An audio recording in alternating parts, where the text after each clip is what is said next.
यो video message GMC विभागलाई हो। हामीले बारम्बार भनिरहेका छौं कि रोड साइडको पार्किङ तिर्न हामीलाई गाह्रो परिरहेको छ, किनभने ट्याक्स तिरेको गाडीले डबल ट्याक्स तिरिरहनु परेको छ। तर यस बारेमा कसैले सुनिदिँदैन, कसैले बुझिदिँदैन। अझै जग्गा बढेको छ।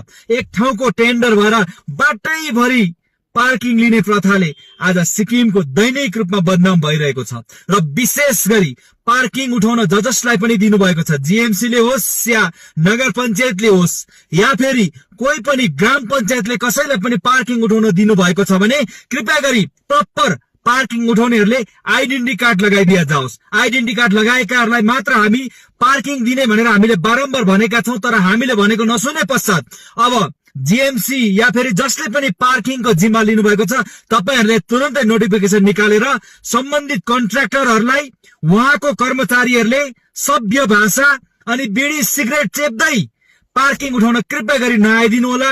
किनभने पार्किङ उठाउने व्यक्तिहरू सभ्य हुनु पर्यो र सभ्यले उठाउँदाखेरि हामीलाई सम्मान पूर्वक दिनका निम्ति मजा लाग्छ।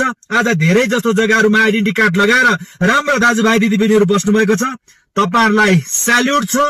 तर जसले पनि ढिट गरेर आइडेन्टिटी कार्ड नलगाएकाहरू हामी अब ठान्ने छौं कि तपाईहरु इल्लिगल पार्किङ हो र हाम्रो ड्राइभर साथीहरूले यदि पार्किङ दिएनन् र कुनै पनि झगडा भयो भने त्यसको पुनर्जिम्मा पार्किङको कन्ट्र्याक्टर या फेरि जसले उठाउन लगाएको छ उहाँहरूले लिनु पर्नेछ र एउटा नोटिफिकेसन निकाल्दिने हामी विनम्र अनुरोधका साथ यो भिडियो मेसेजलाई यहीँनेर राख्दछौं।